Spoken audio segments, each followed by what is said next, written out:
Halo, assalamualaikum warahmatullahi wabarakatuh.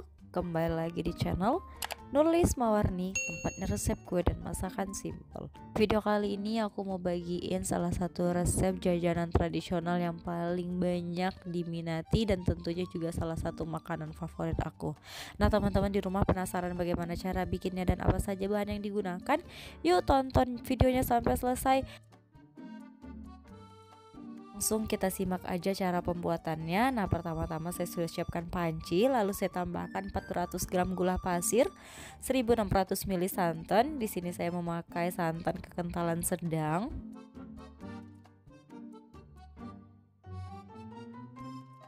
Setelah itu supaya adonannya wangi, ini akan saya tambahkan 1 lembar daun pandan.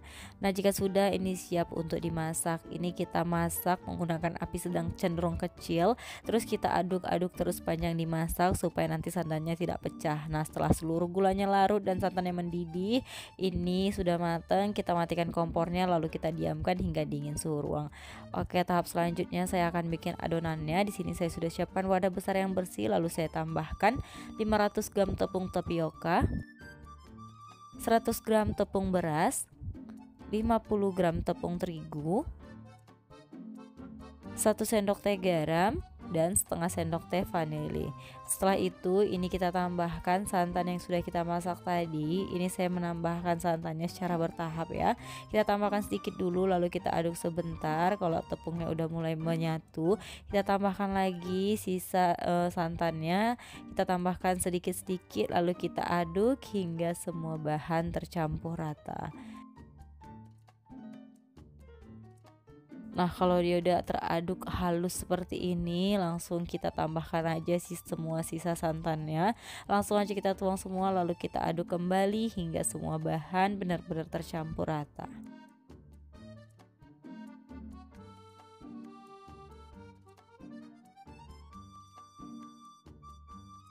Nah, jika sudah tercampur rata, ini kita langsung aja kita saring. Tujuannya supaya nanti tidak ada adonan yang bergerindil atau menggumpal.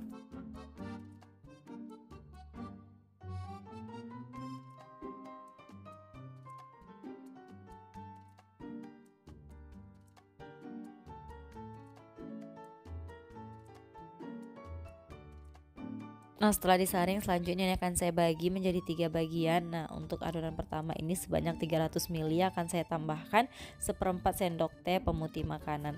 Nah, untuk pemutih makanan ini sifatnya opsional ya teman-teman, boleh ditambahkan boleh juga tidak. Nah, kalau teman-teman mau warna putihnya lebih bening, lebih putih lagi, bisa ditambahkan pemutih makanan. Tapi kalau pengen warna putihnya yang alami, tidak usah ditambahkan pemutih makanan. Setelah itu kita aduk-aduk hingga pemutihnya tercampur rata. Jika sudah tercampur rata, ini kita sisihkan dulu. Nah, untuk yang kedua ini adonannya ini sebanyak 900 ml akan saya tambahkan pasta pandan secukupnya. Setelah itu kita aduk-aduk menggunakan spatula hingga tercampur rata. Nah, jika sudah tercampur rata, ini kita sisihkan. Lanjut adonan yang ketiga ini sama banyaknya juga 900 ml akan saya tambahkan pewarna kuning secukupnya. Setelah itu kita aduk-aduk kembali hingga semua bahan tercampur rata. Nah, selanjutnya di sini saya sudah siapkan loyang dengan ukuran 20 x 20 cm. Ini akan saya olesi permukaannya menggunakan minyak goreng tipis-tipis. Setelah itu langsung aja kita masuk ke dalam kukusan yang sebelumnya udah saya panaskan hingga airnya mendidih. Nah, lanjut ini kita mulai lapisannya pertamanya itu saya pakai adonan yang warna kuning. Adonan warna kuning ini kita pakai per lapisnya sebanyak 125 ml, dikukus kurang lebih selama 5 menit menggunakan api sedang cenderung kecil. Nah, setelah dikukus 5 menit set, dia dilanjutkan lapisan kedua. Lapisan kedua ini juga ya sama ya. Jadi kita makainya ini per lapisnya itu kita buat sebanyak 125 ml, dilakukan hingga semua adonan warna kuningnya habis. Nah, begitu adonan kuningnya selesai, kita lanjutkan yang lapisan yang kedua yaitu lapisan warna putih. Jadi saya buat adonan warna putihnya ini sebanyak 150 ml per lapis. Itu kita kukus kurang lebih selama 5 menit menggunakan api sedang cenderung kecil.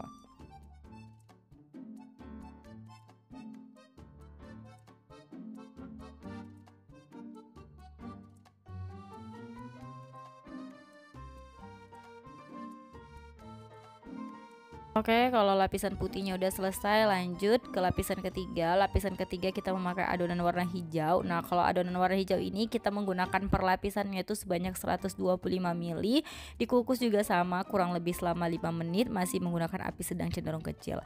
Nah, lakukan hal yang sama hingga adonan hijaunya selesai. Oh ya, untuk lapisan terakhir ini kita ngukusnya lebih lama, yaitu kurang lebih selama 20 menit. Tujuannya untuk memastikan setiap lapis itu benar-benar matang dengan sempurna. Nah, setelah dikukus kurang lebih selama 20 menit, ini kue lapisnya udah matang. Langsung aja kita matikan kompornya dan kita keluarkan loyangnya dari dalam kukusan.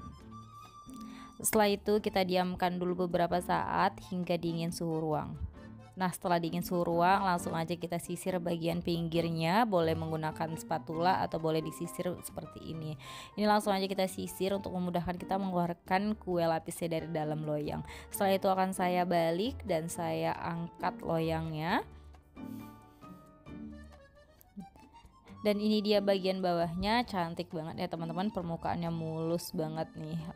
Oke, langsung aja kita balik lagi dan ini dia bagian atasnya. Nggak kalah cantik ya, bener-bener bagus banget, warnanya cantik dan tentunya juga ini kayak ini teksturnya super duper lembut dan kenyal banget. Ini lanjut akan saya potong menjadi 3 bagian besar dulu. Nah, untuk ukuran potongannya ini opsional ya teman-teman, dapat disesuaikan dengan selera aja. Oh ya, jangan lupa ketika memotong, kalau teman-teman menggunakan pisau yang biasa, jangan lupa lapisi pisaunya menggunakan plastik supaya tidak lengket ketika kita memotongnya. Nah, teman-teman di rumah udah lihat kan bagaimana cara bikin kue lapisan satu ini? Mudah banget bukan? Bahannya itu cukup sederhana, bikinnya gampang. Nah, terus dia satu resep itu bisa menghasilkan banyak banget tergantung dari ukuran potongannya. Dan juga nih rasanya nggak perlu diragukan lagi.